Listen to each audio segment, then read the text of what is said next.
Bonjour et bienvenue sur Super Mama, le podcast positif et bienveillant qui s'adresse à toutes les futures mamans.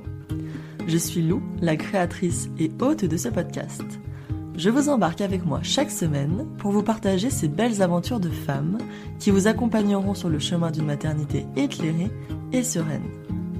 Ici, vous entendrez donc une collection d'histoires singulières, touchantes, rassurantes, mais surtout déculpabilisantes.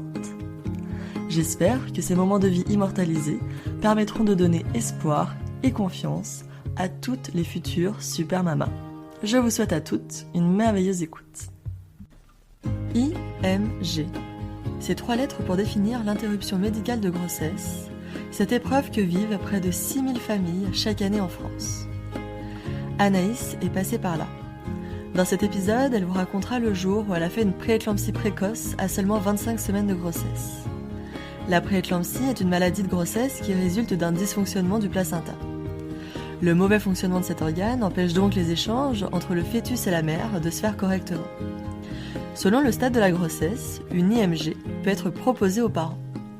C'est malheureusement l'impossible choix qui a dû être fait par Anaïs et Anthony, ce qui a conduit Anaïs à accoucher de sa fille Elena, née sans vie en juin 2021. Dans cet épisode, Anaïs vous parlera aussi de la grossesse d'après, de celle qui fait renaître l'espoir et vous donne la force et le courage nécessaires pour avancer vers un futur rempli de bonheur et de sérénité. Un immense merci à Anaïs de s'être livrée sur ce sujet si intime qui nous concerne toutes. J'espère que son témoignage pourra informer et aider les mamans qui traversent cette épreuve et qu'il pourra surtout vous rappeler que malgré tout, après la pluie, vient le beau temps. Évidemment, on pense fort à Elena, leur première fille, qui restera à jamais gravée dans le cœur et dans la peau d'Anaïs et Anthony. Et on souhaite surtout beaucoup de bonheur à cette jolie famille afin qu'elle reste unie et heureuse pour l'éternité.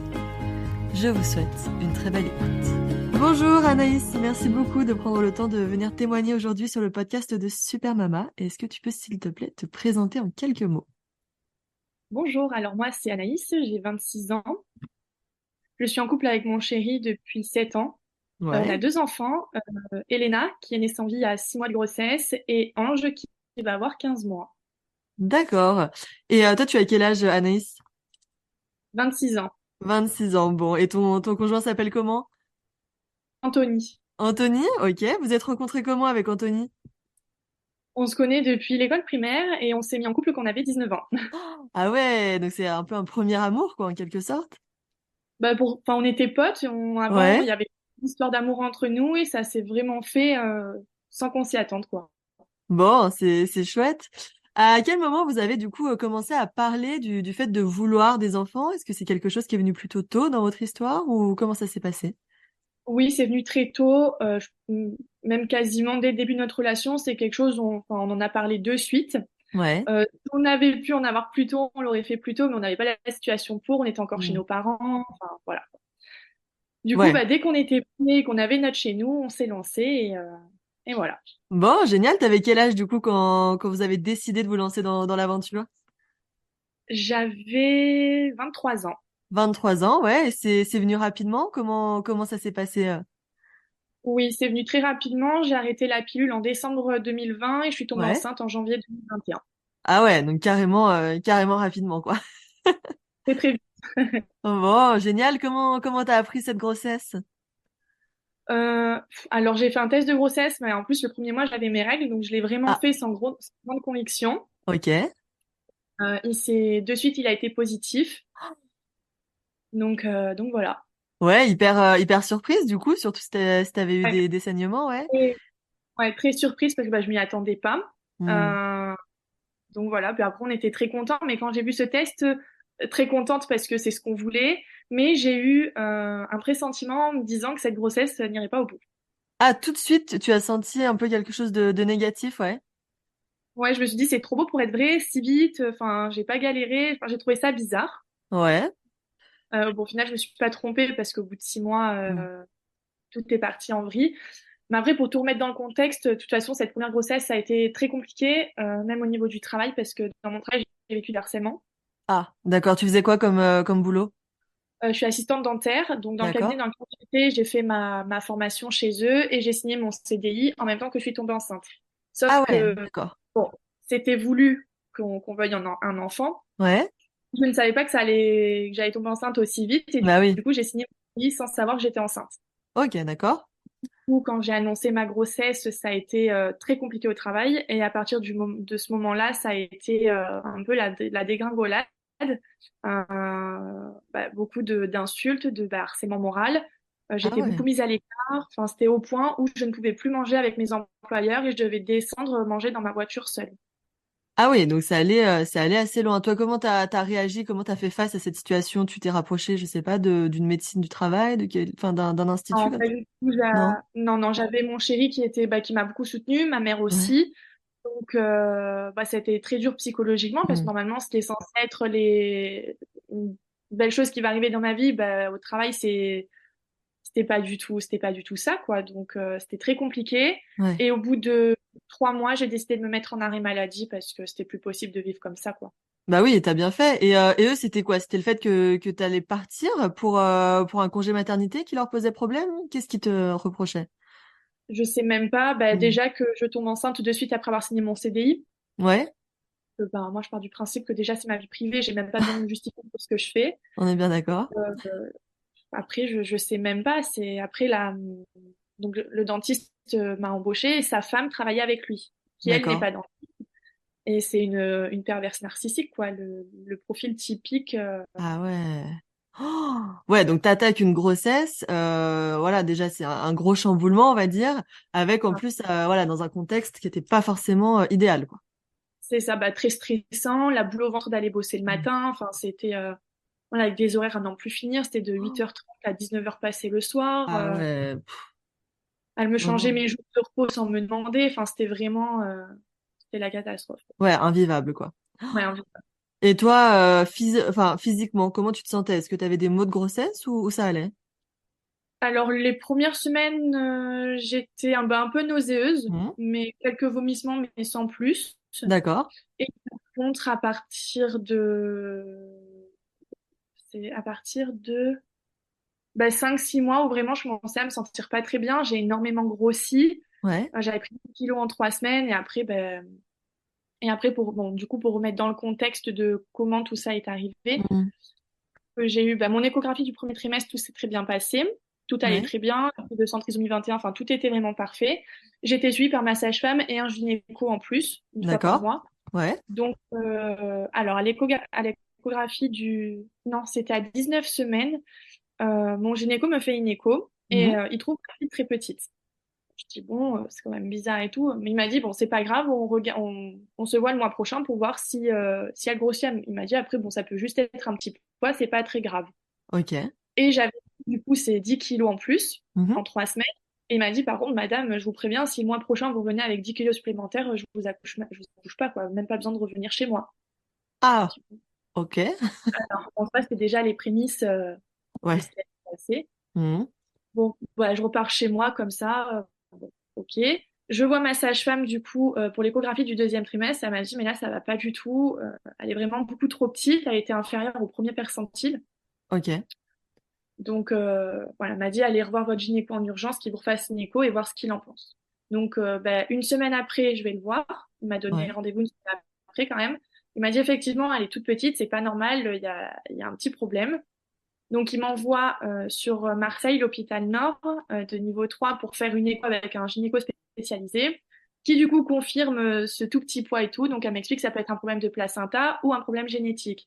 Donc arrivé sur place, je fais une amniosynthèse pour voir si c'était pas un problème génétique. Ouais. Bon, je fais tous les examens, etc. Je repars chez moi et 4 jours après, je vais aux urgences parce que mon état de santé, c'est en 4 jours, c'est devenu l'horreur.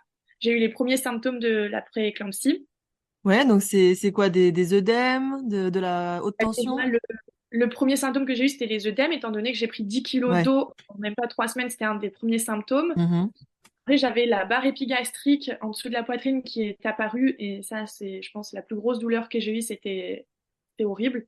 Ah Et du ouais. coup, quand je suis allée aux urgences, ils m'ont pris ma tension, j'étais à 16 de tension, et là, ils commencent à m'expliquer qu'il y a vraiment quelque chose de grave qui est en train d'arriver, que ça va pas du tout. Mm. Je vois un gynéco aux urgences, un gynéco d'urgence, qui me dit qu'effectivement, c'est un tout petit poids. Et là, il commence à me faire paniquer parce qu'il me dit, voilà, votre état de santé, ça va pas du tout. Je vous préviens, si ça continue comme ça, ça sera extraction de fœtus. Enfin, on arrêtera la grossesse de suite. Mais moi, je savais Oh. même pas ce que j'étais en train de faire. On m'expliquait pas. On commençait à me dire que je vais perdre mon bébé alors que j'étais déjà à 24 semaines. Ah bah oui, Donc, tu t'étais déjà projetée dans cette maternité, évidemment, quoi. ouais, bah, du coup, oui, je me dis, je voyais les semaines, les mois passer. Je me dis, bah, finalement, mon pressentiment était, enfin, c'était n'importe quoi, quoi. Enfin, je me dis, c'est Ouais, bon, ouais, bien finalement, je sûr. peux aller. Et en Ouais. fait, non, pas du tout. Et là, il commence à me sortir des mots, bah, que j'allais perdre mon bébé, etc. Donc, je commence à paniquer. Et je commence à vraiment à vraiment comprendre quand il appelle l'hélicoptère et qu'il me transfère d'urgence à l'hôpital Nord de Marseille. Ah ouais, donc là, carrément, transfert en hélico, quoi. Ouais, transfert en hélico, donc chaud quoi. Bah ouais, J'arrive là, sur Marseille. t'étais avec ton copain ou t'étais toute seule? En l'hélico, j'étais seule, donc j'arrive sur Ok, Marseille seule et ma mère et mon chéri ont pris la voiture pour me rejoindre du coup. ok. Euh, Après, bon, là, bah, j'arrive sur Marseille, il m'explique ce qui se passe, que je commence à faire une prééclampsie, que c'est sérieux, que j'ai énormément de tension, que j'ai tous les symptômes et Toi, que du coup, ils vont me garder en t'avais déjà entendu parler de la pré-éclampsie ou c'est quelque chose que tu hôpital. découvrais complètement? Ouais, Pas du tout. Ouais, c'était tu l'inconnu. Je déboulais, quoi. découvrais Bah cette ouais. maladie que je ne connaissais pas. Hmm. Puis je trouve que ce qui manque dans le personnel soignant, c'est qu'on me dit que c'est une prééclampsie, mais je ne sais même pas ce que c'est. Non, mais voilà, c'est ça. On t'explique pas vraiment Et qu'est-ce qu'il en est, quoi. moi, ouais, c'est ça. C'est moi après qui ai dû faire mes recherches pour comprendre ce qui m'était arrivé. Ah ouais, Donc, d'accord. ouais, ils décident de me garder en hospitalisation. Donc, j'étais à 24 et quelques jours Ouais, semaine. d'accord. Donc, il me dit, voilà, on va vous garder au moins jusqu'à 32. Donc, ça fait plus d'un mois. Je me dis, waouh, ouais, ouais, c'est quand même sérieux. C'est pas anodin, quoi. Ouais. Donc, voilà, il me garde en hospice. Et au bout de 2, 3 jours, bah, enfin, j'étais du coup sous traitement pour la tension, pour me faire baisser Hmm. la tension et essayer de maintenir comme ça. Moi, je pensais que j'allais tenir jusqu'à 32 semaines, mais en fait, pas du tout. Au bout de 2, 3 jours que j'étais hospitalisée, il y a tous les symptômes qui revenaient fois 1000. Et, enfin, ça allait vraiment pas, quoi. Du coup, j'étais descendue en urgence dans une salle de médecin pour qu'il me surveille tout le temps et qu'il surveille le bébé. Déjà, le bébé allait bien, donc j'avais quand même l'espoir. Je me disais, elle va Ouais, bien, le bébé va bien. Enfin, elle, hmm. malgré qu'elle soit petite, ça allait, il n'y avait pas de Ouais, souffrance fétale. c'est déjà une bonne chose, ouais. Voilà. Et du coup, bah, le matin, du coup, après cette nuit-là, ils m'ont dit, bon, appelez votre conjoint parce que là, il y a une décision qui doit être prise. Donc là, Ok. je commence à, enfin, je sais ce qui va arriver, quoi. Je me Hmm. dis, c'est en gros la fin. Parce qu'ils m'ont fait des échos, enfin, sur l'écho, ils m'ont bien montré le placenta qui était, du coup, ça allait pas, le placenta n'allait pas du tout, et il y a vraiment plus d'échanges, pardon, qui se Oui. faisaient entre ma fille et moi. Oui, d'où le retard aussi, sûrement de croissance, quoi. Hmm. Du coup, bah, mon conjoint arrive et là, on se regarde, bon, on comprend de suite ce qui va se passer. Il nous donne deux solutions, les médecins. C'est soit on maintient comme ça quelques jours et si vraiment ça va pas, c'est césarienne d'urgence pour sortir le bébé parce qu'un bébé qui ne va pas bien à l'intérieur, vaut mieux qu'il soit dehors. Ok. Mais comme il n'y a plus d'échanges qui se faisaient entre elle et moi, ils m'ont dit il y a une chance sur deux qu'elle survive. Et si jamais elle s'en sort, il est possible, enfin, c'est possible qu'elle ait d'énormes séquelles neurologiques, Hmm. étant donné qu'il n'y a plus d'oxygène, enfin, elle est plus oxygénée au niveau enfin, vu que les échanges se font très très mal, du coup, bah, Ouais. enfin, voilà, quoi, il y aurait pu avoir de très graves Il y a de séquelles. grands risques, ouais. Voilà. Et du coup, ils m'ont dit, donc si césarienne il y a à 25 semaines, c'est pas anodin, donc il faut vraiment attendre un an et demi pour retomber enceinte par la suite. Ok. Et la deuxième solution, du coup, c'était sinon, vous pouvez faire une interruption médicale de grossesse. Donc, on vous injecte, enfin, on vous fait une piqûre dans le ventre pour arrêter le cœur du bébé. Hmm. On vous donne les médicaments pour ouvrir le col, vous accouchez par voie basse. Et voilà, ça se termine. Hmm. Ouais, la Et, décision impossible, quoi. et nous, notre première question, c'était si on veut un autre bébé, par rapport aux deux solutions, enfin, c'est quoi le mieux, Ouais. entre guillemets. Mhm. Et ils nous ont clairement dit, bah, l'IMG, comme c'est par voie basse, il y a pas d'ouverture ni rien. Donc, au bout de 3 mois, vous pouvez retomber enceinte sans problème, quoi. Et du coup, Ok. nous, on s'est dit, on ne veut pas prendre le risque de... Hmm. Ouais, ouais. Voilà, c'était 25 semaines, elle était toute petite. Enfin, voilà, on a dit, bon, on va faire une interruption médicale de grossesse. Je pense que c'est la meilleure décision. Et enfin, voilà, quoi. Après, on s'est dit, enfin, donner la vie à un bébé qui ne va Hmm. peut-être pas survivre ou qui va aller très mal, enfin, Ouais. c'est compliqué. Bien sûr. Est-ce que vous êtes tout de suite tombé d'accord avec ton chéri ou ouais, tout de suite?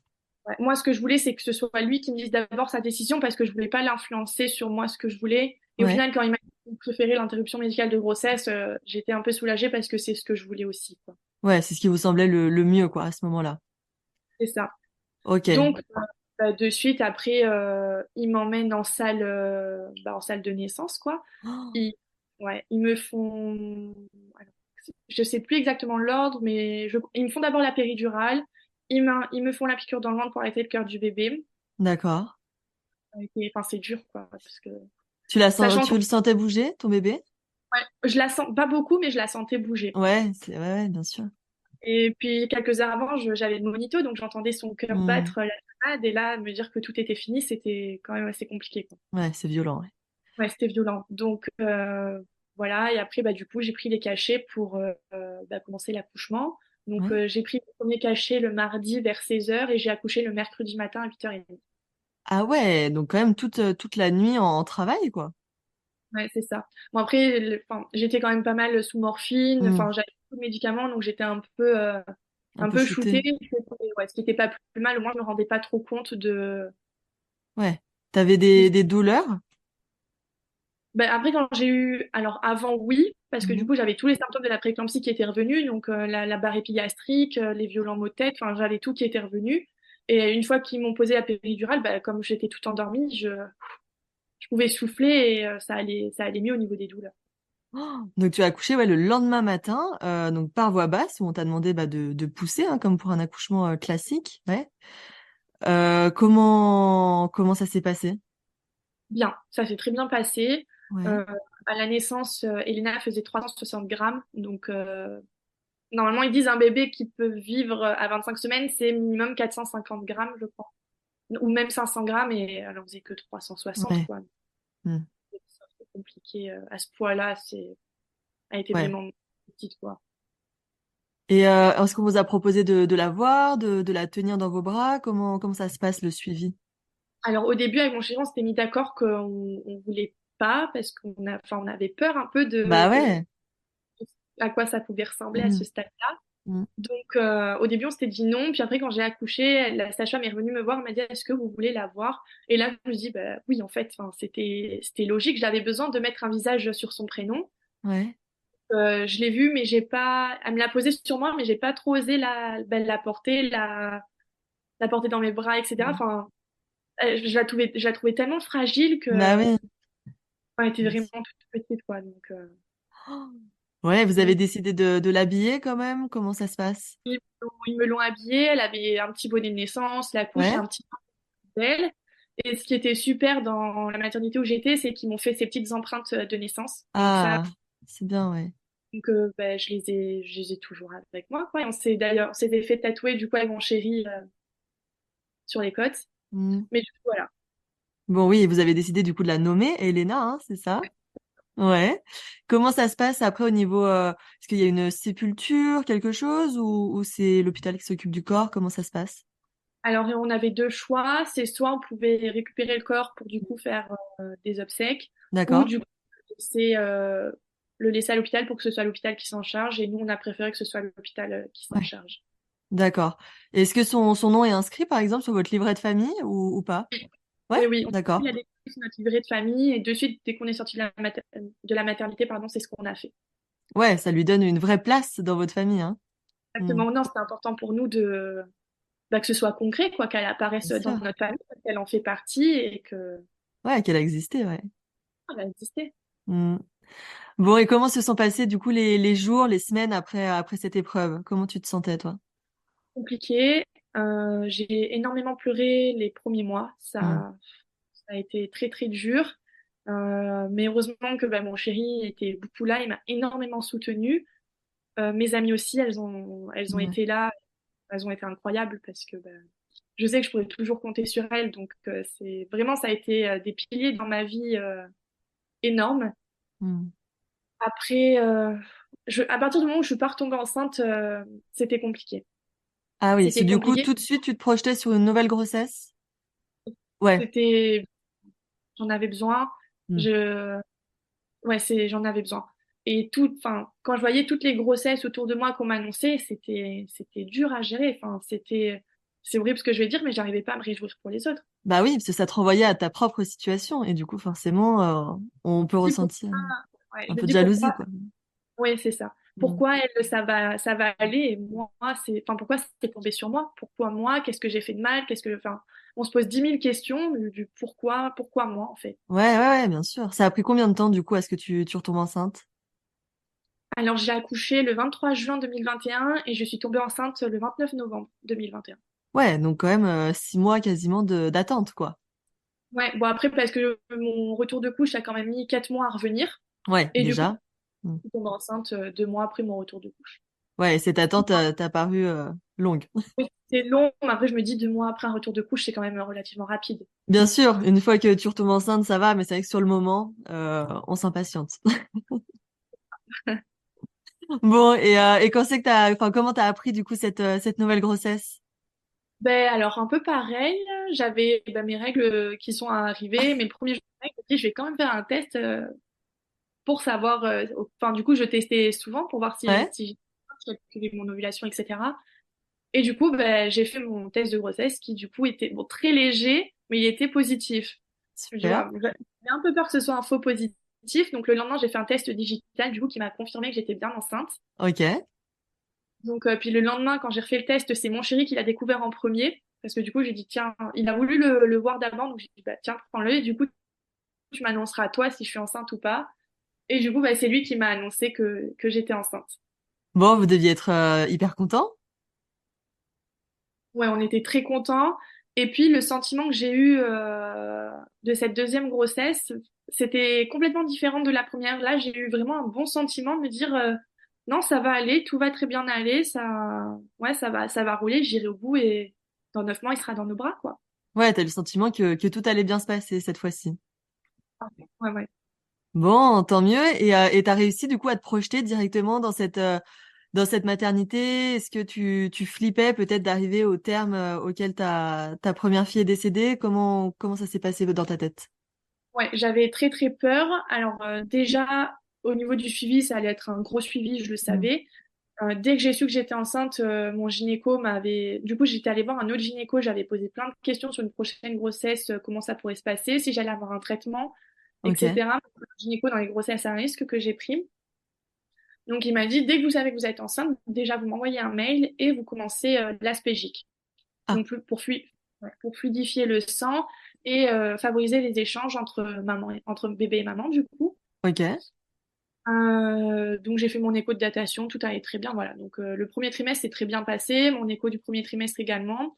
Donc en même temps que la prise de sang de la trisomie 21, j'ai eu une prise de sang pour voir, pour évaluer les risques de prééclampsie sur cette grossesse-là. Oui, est-ce qu'on te Et disait que le fait que tu en aies déjà fait une, tu risquais d'en faire une deuxième ou ça changeait rien? oui, Ouais. j'ai de plus gros risques d'en Ok, refaire.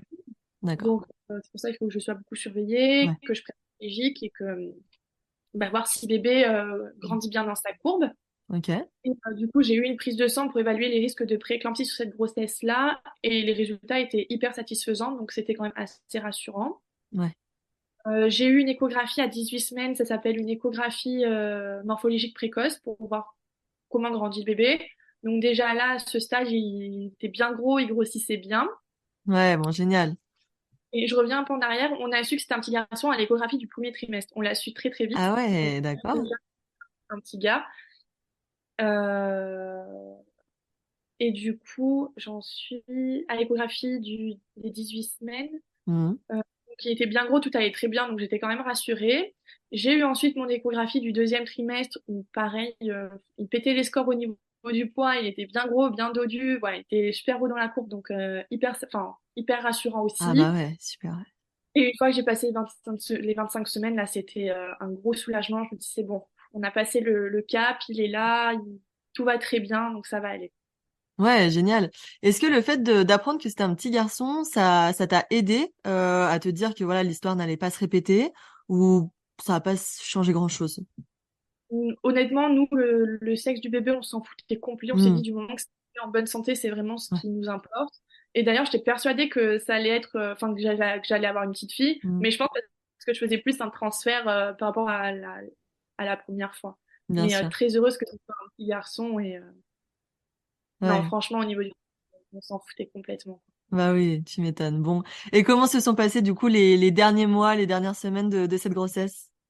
Ouais, très bien, tout s'est très très bien passé. C'était un énorme bébé. Donc mon gynéco m'a parlé d'un déclenchement du coup pour éviter le risque de prééclampsie. Ok.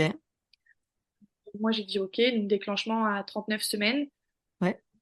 Euh, donc je suis arrivée à l'hôpital. J'ai eu 3 déclenchements. L'accouchement, enfin le travail a duré 72 heures. Ah oui. Ok. Ouais. Ça a duré 72 heures. Donc le premier jour j'ai eu le tampon qui n'a pas Ok. vraiment fonctionné. Mhm. Le deuxième jour j'ai eu le ballonnet qui n'a pas du tout fonctionné non plus. Ouais. Le troisième jour, on est passé à la perfusion d'ocytocine qui a marché une partie de la nuit jusqu'à la moitié, j'étais ouverte à 5, mais après jusqu'au lendemain matin, c'était Oh. Ah ouais, interminable, quoi. ouais, interminable. Ça n'avançait plus, on n'en pouvait plus. On n'en Tu pouvait plus, devais être c'était long. épuisée. Bah, après, en soi, j'avais les deux, les deux premiers, comme ils n'ont pas fonctionné, je sentais pas grand-chose. J'ai eu quelques Ok. contractions sur le tampon, mais rien de folichon, quoi. Mhm. Euh, Et par contre, arrivé à la perfusion d'ocytocine, j'ai eu la péridurale de suite, donc en soi, les contractions, je les sentais pas, quoi. Oui, donc t'as pas souffert, quoi. Pas trop. J'ai pas souffert, Non. non, j'ai pas trop souffert. Et du coup, le lendemain matin, le gynécologue vient me voir et il me dit, bon, bah, là, ça fait quand même 72 heures qu'on y est, donc comme bébé n'est pas prêt à... Déjà, il est encore bien haut, il veut pas descendre et que vous êtes ouverte qu'à 5, on va passer en césarienne, quoi. Bah ouais. Bon, et toi, ça t'allait? Comment tu l'as vécu? Bah, bah, moi, d'avoir une césarienne en soi, ça me dérangeait pas. Donc, bon, on est passé Ouais. en salle, enfin au bloc. Mhm. Voilà, tout s'est bien passé. Il est sorti, il faisait 4 kilos. Voilà, beau Oh, bébé. 4 kilos, ah ouais. De 940 exactement, mais bon, enfin, un énorme Ouais, bébé beau quand même. bébé. Ouais, ouais. Beau bébé, ouais, tout allait très très bien. Mais par contre, le post-césarienne a été très compliqué au niveau des douleurs. Ouais, au niveau de la cicatrice, t'as ressenti des tiraillements? Ah, c'était une horreur. Ah ouais, d'accord. Douleur horrible. Enfin, franchement, ça a été très compliqué à gérer. Ouais, pendant combien de temps t'as souffert? Une dizaine de jours. Ok, ouais. Et on te donnait quand même de quoi te soulager un petit peu ou? Ben, alors moi, comme j'ai une maladie auto-immune, une RCH, rectocolite hémorragique, Ok. je fais un traitement qui m'interdit de prendre des anti-inflammatoires. Ah Donc ouais. déjà, au niveau des médicaments, je n'ai pas le droit aux anti-inflammatoires. Hmm. Donc j'avais le droit au tramadol, de Spasfon, voilà, c'est tout. Ouais, c'était Mais un peu limité, quoi. ouais, ça me soulageait pas. Enfin, franchement, c'était horrible. Il y a juste une nuit à la maternité où c'est un sage-femme homme qui est venu Ouais. me voir, vraiment que j'en pouvais plus de douleur. Et il m'a donné un cachet plus puissant, donc je l'ai remercié de toutes mes forces. Je lui ai dit, franchement, merci, ça m'a bien soulagé au niveau des douleurs, quoi. Mais Bon. sinon, c'était l'enfer. Ouais, une dizaine de jours quand même bien chaotique, quoi. Hmm. Et comment allait ton fils? Très bien. Ouais, il était en forme. Ouais, il était en forme. Non, franchement, que du bonheur, quoi. Ouais, t'as accouché dans le même hôpital ou pas? Non, non, non. Non? D'accord. Ouais, du coup, toi, ton nouveau rôle de maman, comme ça, t'as réussi tout de suite à te mettre dedans, Anthony aussi?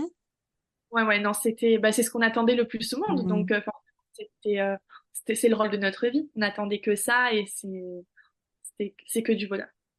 Génial. T'avais pour projet d'allaiter ou pas ton fils?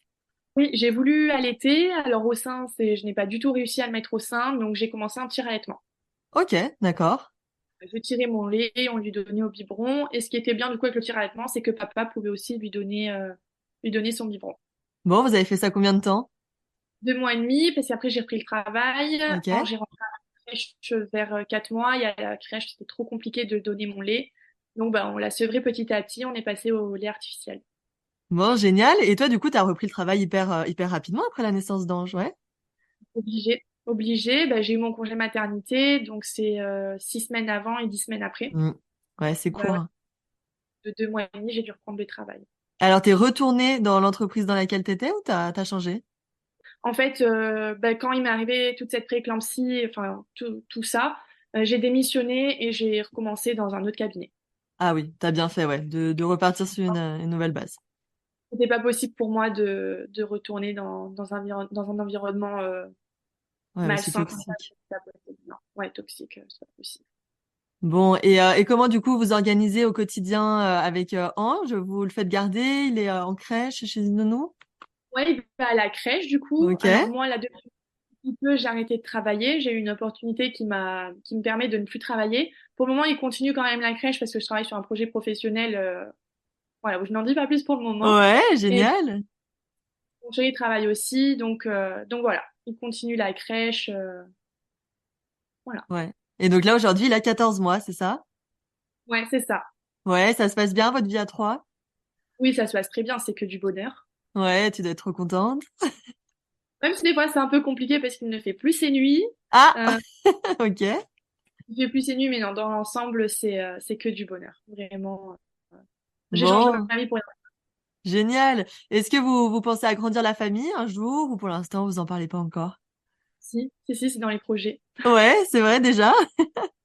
Ouais. On voulait qu'il soit rapproché, donc on Bon, verra ce que nous réserve l'avenir. affaire à suivre alors. Exactement. Génial Anaïs. Et j'ai une dernière question pour toi pour clôturer du coup cet épisode. Quel est vraiment pour toi le conseil que tu donnerais à une future super mama? Croire en soi. Ouais. Soi et même s'il y a la pluie, il y a le beau temps qui arrive forcément derrière. Ouais, bah ouais, t'en es la preuve, hein, finalement. Maintenant, c'est la preuve et je me dis qu'il faut jamais perdre espoir, même si on vit des moments super sombres dans sa vie, il y a toujours le bonheur derrière qui toque à la porte. Bon, bah, génial. En tout cas, je te souhaite vraiment tout le meilleur pour cette nouvelle vie. À toi, tout le meilleur à Anthony, à Ange, évidemment. Et merci encore d'être venu sur Super Mama aujourd'hui. Merci à toi, c'était un plaisir. Merci Anaïs. C'est dingue comme ces histoires peu banales me chamboulent particulièrement. J'admire grandement les mamans qui viennent se confier à mon micro sur des sujets si personnels qu'il est pourtant primordial et urgent d'aborder. Je remercie une nouvelle fois Anaïs pour son partage d'expérience et je tiens vraiment à lui dire à quel point elle m'épate par sa maturité, sa résilience et son courage. J'espère de tout cœur que sa famille va vite s'agrandir et surtout qu'elle continuera à être la plus heureuse des mamans. Un grand merci à vous aussi, chères auditrices, pour votre écoute toujours plus attentive et fidèle. C'est un plaisir de clôturer cette année 2023 en votre compagnie et j'ai déjà hâte de vous retrouver début 2024 pour la suite des aventures. Si vous souhaitez faire connaître et soutenir Super Mama, prenez quelques minutes pour déposer un avis sur la plateforme de votre choix. Vous pouvez aussi partager votre épisode préféré à votre sœur, une amie ou à une collègue qui en aurait besoin. Je vous souhaite de profiter de cette fin d'année entourée de vos proches et on se retrouve très vite pour un nouvel épisode. Je vous embrasse. Merci à toutes d'avoir écouté cet épisode. Si vous avez hâte d'écouter de futures mamas nous raconter leur plus belle aventure, vous pouvez vous abonner au podcast. Cela vous permettra d'être tenu au courant de la sortie des prochains témoignages. Vous pouvez aussi nous rejoindre sur Instagram pour échanger et partager. Pour celles qui souhaitent nous raconter leur super récit de maternité, vous pouvez m'envoyer un petit mot à l'adresse inscrite dans les notes de cet épisode. C'est avec un immense plaisir que j'échangerai avec vous. Je vous embrasse et je vous dis à très vite.